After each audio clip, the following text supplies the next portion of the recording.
मेरे शोहर का नाम आबिद है। हमारी शादी के बाद मैंने महसूस किया कि वो खोए खोए से रहते हैं, जैसे किसी और दुनिया, किसी और मकान पर हों। वो मेरे पास होते हुए भी मेरे पास नहीं होते थे। ये अजब एहसास था जो हर लम्हा मुझे जख्मी करता था। शुरू में मैं बहुत परेशान रही। वक्त गुजरने के साथ साथ इतनी हिम्मत आ गई कि उनसे सवाल करने लगी, आखिर आपका रवैया ऐसा क्यों है। कई बार इस सवाल को दोहराया, लेकिन उन्होंने कभी जवाब ना दिया, बात को टाल जाते थे। वक्त गुजरता रहा। मैंने भी उनके सर्द रवैये से समझौता कर लिया, ये सोचकर कि बाज लोग पैदाइशी इसी तरह के होते हैं। ये भी शायद इब्तदा से ऐसा मिजाज लेकर पैदा हुए हैं। घर में किसी चीज की कमी ना थी, बाकी सब कुछ ठीक था। वक्त के साथ हमारे 3 बच्चे हो गए, एक बेटा और 2 बेटियां, जो हम दोनों की जान थे, और हम उनकी परवरिश में खो गए। उन्हें परवान चढ़ाया, पढ़ाया लिखाया, और फिर उनकी शादियों का मरहला आ गया। पहले तो दोनों बच्चियों को उनके घर का किया, और फिर बेटे की बारी आ गई और बहू की तलाश शुरू हो गई। लोग कहते हैं कि फी जमाना लड़कियों के लिए अच्छे रिश्ते तलाश करना मुश्किल अमर है, लेकिन मेरे ख्याल में जैसे बेटियों के लिए लड़का ढूंढना मुश्किल होता है, इसी तरह बेटों के लिए दुल्हन ढूंढना भी जो शेर लाने के मुतरादिफ है, क्योंकि बहू ने घर में आकर घर का सारा निजाम संभालना और हमारी नस्ल को परवान चढ़ाना होता है। अगर वो अच्छी ना होगी, घर और खानदान का शराजा बिखर जाएगा। तलाशे बेसार के बाद मुझे एक लड़की पसंद आ गई, जिसका नाम फरवा था। पहले तो मैं और बेटियां उनके घर आती जाती रहीं। जब फैसला हो गया कि इसी लड़की को बहू बनाना है, तो आबिद से कहा कि अब आपको साथ चलना है, ताकि आप भी लड़की को देख लें। जब आबिद फैमिली के साथ उनके घर गए, तो लड़की को एक नजर देखते ही उनके चेहरे का रंग बदल गया। वो अज हद परेशान हो गए, जैसे उन्हें कोई खोई हुई चीज मिल गई हो। मेरी नजरें उनके चेहरे पर टिकी थी। देखो मेरे मियाँ का क्या तासुर है। यकीन था कि ये बच्ची उन्हें भी अच्छी लगेगी, क्योंकि वो थी ही मनमोहनी और तमीज वाली। मगर जब शोहर के माथे पर पसीने के कतरे चमकते देखे, मेरे पैरों तले से जमीन निकल गई।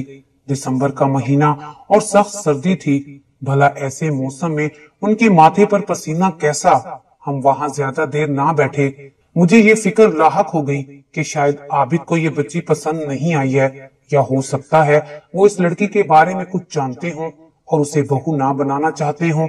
अब नए सिरे से मुशक्कत करनी पड़ेगी। डर रही थी कि वो ये ना कह दे कि यहाँ रिश्ता नहीं करना। घर आए तो पहला सवाल यही किया, आबिद क्या आपको अपनी होने वाली बहू पसंद आ गई है? बोले, जब तुम लोगों ने फैसला कर लिया है तो मुझसे क्या पूछना। ऐसे कैसे हो सकता है कि आपकी राय जाने बगैर हम कोई फैसला कर लें। अगर आपको लड़की पसंद नहीं है तो कोई और लड़की देख लेते हैं। हमारे लिए आपकी राय मुकद्दम है। अगरचा हम सबको फरवा पसंद है। तभी वो बोले, मैंने ऐसा कब कहा है कि मुझे लड़की पसंद नहीं है। तुम सबको पसंद है तो मुझे भी तुम लोगों के फैसले पर कोई एतराज नहीं। बाकी रहे लोग बहुत अच्छे हैं। ताहम एक नजर फहद को भी दिखा दो, वो एक नजर देख चुका है, बस आप हाँ कह दीजिए। मैंने धड़कते दिल के साथ कहा था, भाई ठीक है, लड़की से ज्यादा उसका खानदान, उनका तौर तरीका और माँ बाप को देखा जाता है। वो तो सभी ठीक है, तो फिर हाँ कह दे। हाँ कह तो दिया है। उन्होंने मुख्तसर जवाब दिया और मैंने सुकून का सांस लिया। अगले कुछ दिनों बाद जाकर हमने ये रिश्ता पक्का कर दिया और 2 माह बाद शादी भी रख दी। 2 माह गुजरने का पता ही ना चला और हम फरवा को बड़े धूमधाम से ब्याह कर ले आए। जैसा तस्वुर किया था उसे वैसा ही पाया, बल्कि जो सोचा था उससे बढ़कर पाया। वो बहुत अच्छी आदत की मालिक और हम सबका एहतराम करने वाली लड़की थी। सलीकामंद, पढ़ी लिखी और खूबसूरत। भला और क्या चाहिए था। मेरा बेटा उस पर 100 जान से फिदा था। ताहम मैंने महसूस किया कि आबिद बहू के घर आ जाने के बाद पहले से भी ज्यादा परेशान रहने लगे थे, जैसे उन्हें बेटे और बहू की खुशियों से कोई सरोकार ना हो। वो सबसे लाताल्लुक हो गए थे। घर में अजनबी और सिर्फ काम की बात करते थे।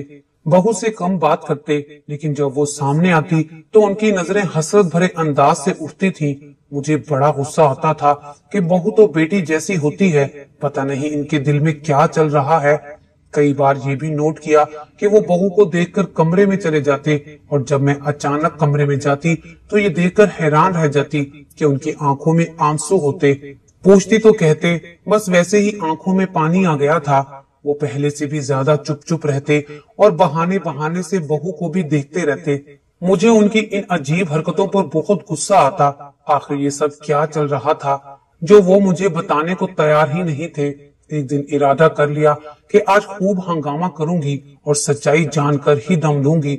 जब वो कमरे में आए तो मैंने बड़े गुस्से में पूछा, आबिद क्या बात है, आप हर वक्त बहू को ताड़ते रहते हैं। बहुएं तो बेटियों की तरह होती हैं और मुझे लगता है आप बहू को अच्छी नजर से नहीं देखते।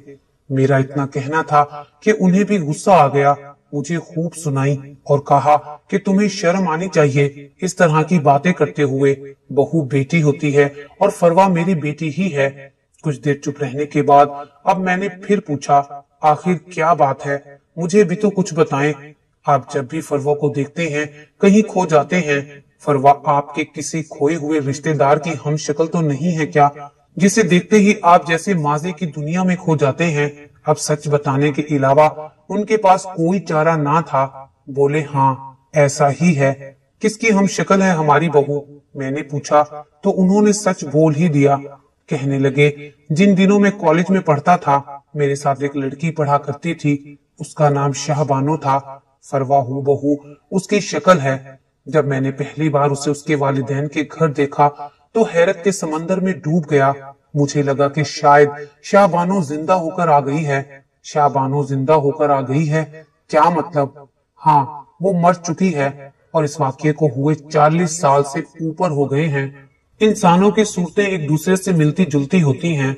इसमें हैरानों परेशान होने वाली क्या बात है? वो लड़की आपकी क्लास फेलो थी, करीबी अजीज तो ना थी कि इतनी मुद्दत गुजर जाने के बावजूद आप उसकी याद में खोए हुए हैं। इतनी मुद्दत में तो अपने करीब तरीन लोगों की यादें भी जहन में धुंधला जाती हैं। शाहबानो की याद भी धुंधला गई थी मगर फरवा को देखकर फिर से ताजा हो गई है। बिल्कुल वही नकूश, वही चेहरा, वैसी ही आंखें। क्या उसके साथ आपका कोई दिली ताल्लुक था? मैंने बगौर उनके चेहरे को देखकर पूछा। उनके चेहरे पर कर्ब की एक लहर दौड़ गई। अब तो उसे इस दारे फानी से कूच किए भी बरसों गुजर चुके हैं, मगर मुझे लगता है जैसे ये कल की बात हो। इसका यही मतलब है कि आपसे उसका दिली ताल्लुक था जो अब तक नहीं भुला सके हैं। ये बताइए क्यों कर वो बेचारी इस दुनिया से रुखसत हो गई? ये एक बेहद दर्दनाक हादसा था। वो माजी में खो गए और इस तरह बताने लगे जैसे उनका दिल उसकी यादों से इस कदर लबरेज हो चुका हो कि ये पैमाना झलक जाने के करीब हो। वो गोया हुए। मैं सेकंड ईयर में था और वो फर्स्ट ईयर में। हम सुबह सवेरे गवर्नमेंट ट्रांसपोर्ट में इकट्ठे जाते थे।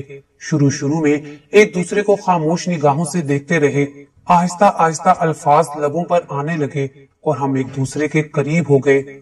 सुबह के वक्त बस जहां से आती वो स्टॉप हमसे 5 किलोमीटर पहले आता था। जब हम सवार होते तो बस में बैठने को जगह ना मिलती। यूं 9 किलोमीटर का सफर खड़े खड़े तय करना होता था। जिस सीट पर वो बैठी होती मेरी कोशिश होती कि उसके करीब खड़े होने को जगह मिल जाए। फिर मैंने चाहा किसी तौर उससे बात हो, मगर वो बहुत मोहतात किस्म की लड़की थी। ताहम मेरी लगन सच्ची थी। तकरीबन साल बाद हम एक दूसरे से बातचीत करने लगे। एक रोज छुट्टी के बाद मैंने उसे चाय की ऑफर की जो उसने कबूल कर ली और हमने सामने वाली कैंटीन में एक साथ चाय पी। उसके बाद वक्तन फवक्तन इकट्ठे कैंटीन जाने लगे। उसे आइसक्रीम बहुत पसंद थी। मैं हमेशा एक बड़ी आइसक्रीम का ऑर्डर देता था। वो आधी खाकर छोड़ देती और बकिया आधी मैं खा लेता। इसी तरह फ्रूट चाट की भी बड़ी प्लेट मंगवाता। वो आधी ही खाती, बाकी मैं खाता। उसका बचा हुआ खाना खाकर जैसे मुझे सुकून मिलता था। साल भर में हम एक दूसरे को अच्छी तरह जान गए। वो 3 भाइयों की इकलौती बहन थी। वो अपने घर की लाडली थी। अक्सर अपनी फैमिली के बारे में बातें करती और इतनी अपनायत से अपने घर की बातें बताती, लगता मैं भी उसी की फैमिली का एक फर्द हूँ। अक्सर वो अपने खानदानी मसाइल भी मुझसे शेयर कर लेती। कहती तुमसे क्या पर्दा, तुम तो हो ही अपनों जैसे। उसकी इस बात से मुझे अनजानी खुशी मिल जाती। एक मनहूस दिन ऐसा आया कि फिर हम में जुदाई का वसी समंदर हाइल हो गया जिसे उम्र भर कोई अबूर नहीं कर सकता। یہ 19 دسمبر کی ایک سرد رات تھی۔ بارش کے ساتھ ساتھ خوب برف پڑی تھی۔ اس روز صبح بس نہیں آئی اور ہم لوگ کھٹارا ویگنوں میں سفر کرنے پر مجبور ہو گئے، اور جس ویگن میں وہ تھی ایک خطرناک موڑ کاٹتے ہوئے برف کی وجہ سے ویگن پھسل کر تقریباً 100 فٹ کی گہرائی میں جا گری۔ شدید سردی اور اس پر برف باری، نیچے بہتے نالے کا پانی بھی تقریباً جم چکا تھا۔ ویگن سیدھی نالے میں جا گری۔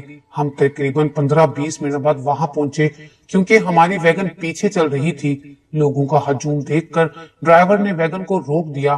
گرنے والی ویگن بری طرح پچک گئی تھی اور آدھی سے زیادہ یخ پانی میں ڈوبی ہوئی تھی۔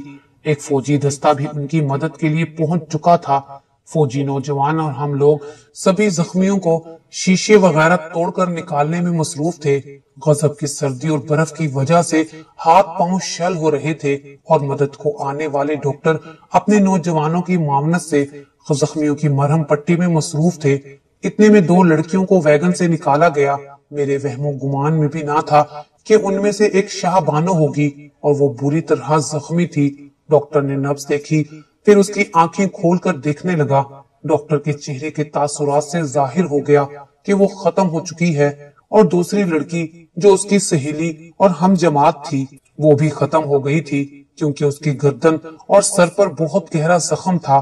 یخ پانی میں گرنے کی وجہ سے ان کے چہرے نیلے پڑ گئے تھے، جیسے کسی سفید کپڑے کو بہت زیادہ نیل لگا دیا گیا ہو۔ شدید سردی کے باوجود میرے پسینے چھوٹ رہے تھے، تبھی میں چکرا کر ایک طرف گر گیا۔ ایک شخص نے آگے بڑھ کر مجھے سہارا دیا۔ وہ سمجھا کہ میں پھسل گیا ہوں، حالانکہ میں تو شاہبانو کے شاداب چہرے کو جمع ہوا دیکھ کر گر پڑا تھا۔ میری دنیا اجڑ گئی تھی۔ وہ سارے مستقبل کے خواب، وعدے، ارمان سبھی چکنا چور ہو گئے تھے۔ اسی دن سے میری زندگی کی گھڑی ٹھہر گئی۔ میری سوچیں اور آرزوئیں، جینے کی امنگ، کچھ کرنے کا حوصلہ، سب کچھ جامد و ساکت ہو گیا۔ زندگی کا ایک پل کا بھروسہ نہیں، یہ بات ہر وقت سنتے تھے۔ آج اس کا تجربہ بھی ہو گیا تھا۔ کالج کے لڑکے واپس میتوں کے ساتھ ان کے گاؤں پہنچ گئے۔ بارش اور اس کے بعد برف کی وجہ سے تدفین شام تک ہو پائی۔ اس حادثے کے بعد میں کئی دنوں تک کالج نہ جا سکا، کیونکہ اب میری زندگی میں کسی کام کی حیثیت نہ رہی تھی۔ آخر کار جوں توں پرچے دیے اور کالج کو خیر بات کہہ دیا۔ بے دلی سے پرچے دینے کے سبب میرا نتیجہ بھی زیادہ اچھا نہ آیا، بمشکل پاس ہوا تھا۔ اب سارا دن گھر میں پڑا رہتا، دوستوں سے ملنا جلنا چھوڑ دیا تھا۔ گھر والے کہتے کیا ارادہ ہے، آگے پڑھنا ہے یا ملازمت کرنی ہے یا کوئی بزنس کرنا ہے؟ میں انہیں کوئی جواب نہ دے پاتا۔ وہ میری پریشانی نہیں جانتے تھے، کیونکہ میں اپنی پریشانی ان سے چھپائی جی رہا تھا۔ شاہبانو اور میرے درمیان جو تعلق تھا اس کا کسی کو علم نہ تھا۔ میں سوچتا تھا کہ اب باقی زندگی اس بے کیفی کے عالم میں کیسے جی پاؤں گا۔ وقت سب زخم بھر دیتا ہے۔ والدین نے عرصے تک مجھے بجھا بجھا اور گمسم دیکھا تو فیصلہ کر لیا کہ اب اس کی شادی کر دینی چاہیے، شاید اسے شریک حیات کی ضرورت ہے۔ پھر انہوں نے میرا رشتہ تم سے طے کر دیا، یہ سوچ کر کہ خاندان میں رشتہ طے کیا ہے، بری بھلی نبھ جائے گی۔ خاندانی بندھن تھا، میں نے حالات سے سمجھوتا کر لیا تھا۔ شادی کے بعد اس مقدس بندھن کی لاج رکھتے ہوئے میں چپ رہا اور بار بار تمہیں سوالات کرنے کے باوجود اپنے لب نہ کھول سکا۔ تم نے بھی نباہ کی ٹھان لی تھی، بچے ہو گئے تو ہم ان کی پرورش میں خاکستر ہونے لگے، اپنا ہوش بھی نہ رہا۔ مشکور ہوں تم نے میرا بے حد خیال رکھا۔ ماضی پر وقت کی دھن جمنے لگی اور اتنا عرصہ گزر گیا، یہ راز میرے سینے میں ہی دفن رہا، مگر فروا کو دیکھ کر وہ حادثہ پھر سے ذہن میں ابھر آیا اور اپنی بہو میں شاہبانو کی اس قدر مشابہت دیکھی تو یقین نہ آیا کہ دنیا میں اتنے ہم شکل چہرے رکھنے والے لوگ بھی ہوتے ہیں۔ مجھے لگا کہ ضرور فروا اور شاہبانو میں کوئی قریبی رشتہ داری ہوگی۔ فرق یہ ہے کہ فروا اینک نہیں لگاتی جبکہ شاہبانو اینک لگاتی تھی، لیکن اب جب کہ بہو بھی اینک لگانے لگی ہے تو مجھے یہ محسوس ہوتا ہے کہ شاہبانو زندہ ہو کر میرے سامنے آ گئی ہے، حالانکہ ایسا ہرگز نہیں ہو سکتا۔ میں فروا سے پوچھوں گی کہ اس کی فیملی میں کوئی شاہبانو لڑکی گزری ہو جس کا انتقال ویگن کے ایکسیڈنٹ میں ہوا ہو۔ شاہبانو اور فروا میں کوئی قریبی رشتہ داری بھی ہو سکتی ہے، میں نے عابد کی نم آنکھوں کو دیکھ کر ان کی دل جوئی کی کوشش کی اور ان سے معافی بھی مانگی کہ میں انہیں غلط سمجھ بیٹھی تھی۔ سال بعد اللہ تعالیٰ نے فہد اور فروا کو بیٹے کی خوشی عطا کی تو ہم سبھی نہال ہو گئے۔ سب سے زیادہ خوشی عابد کو ہوئی۔ مدت بعد میں نے انہیں ہنستے مسکراتے دیکھا تھا۔ وہ پوتے پر فرفتہ تھے، سارا دن پوتے سے کھیلتے اور نہال رہتے۔ ننھے فرحان نے ان کی زندگی ہی بدل کر رکھ دی تھی۔ انہی دنوں فروا کے والدین نے ہمارا کھانا کیا تو اپنی فیملی کے کچھ لوگوں کو مدعا کیا۔ دعوت میں باتوں کے دوران یہ معمہ بھی حل ہو گیا کہ شاہبانو اور فروا آپس میں کیوں کر اس قدر مشابہت رکھتی تھی۔ دراصل شاہبانو فروا کی پھوپھی تھی جس کی المناک حادثاتی موت ہوئی تھی، اور اس راز سے وہ پردہ شاہبانو کی والدہ نے اٹھایا، جس نے ہمیں اپنی البم دکھائی جس میں شاہبانو کی بھی کافی تصاویر تھیں۔ البم میں لگی تصویر میں عابد نے شاہبانو کو پہچان لیا۔ وہ بولے، یہ میری بہو کی ہم شکل کون ہے؟ یہ اس کی مرحومہ پھوپھی ہے۔ جن دنوں وہ کالج کی اسٹوڈنٹ تھی ان کا انتقال ہو گیا تھا، ویگن پھسل کر نالے میں گر گئی تھی۔ یہ کون سے سن کی بات ہے؟ فروا کی دادی نے سن بتا دیا۔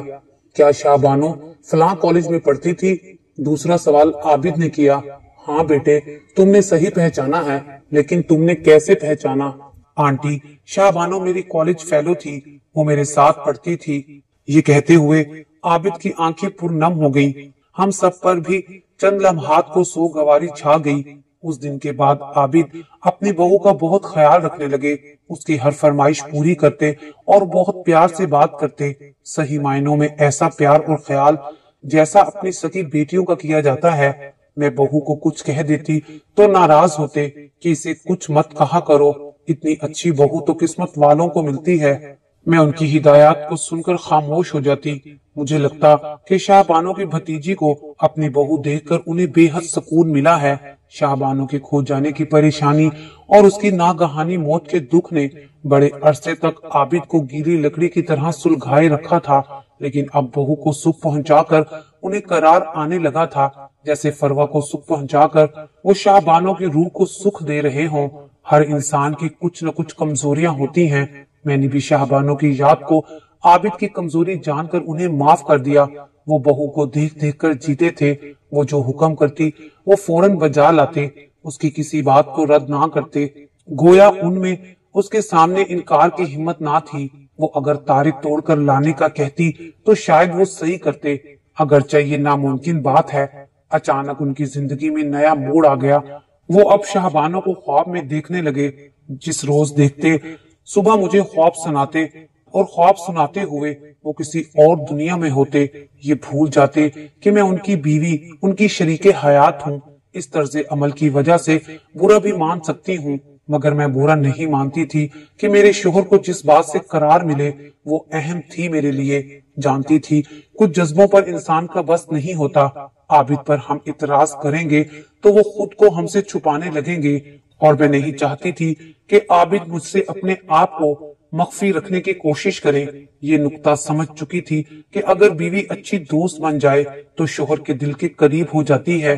شادی کے بعد سے میں ان کے دل سے دور دور تھی، اور اب جب رازدار بنی تو بے حد قریب ہو گئی۔ وہ اپنے تمام دکھ سکھ اور پریشانیاں مجھ سے شیئر کرنے لگے۔ انہیں میری ذات پر اعتبار آ گیا تھا، کیونکہ میں نے ماضی کے اس بند باب کو کھولا جس میں ان کی پہلی محبت کی پرچھائیاں بند تھیں، اور برا نہ مانا۔ برا کیوں مانتی؟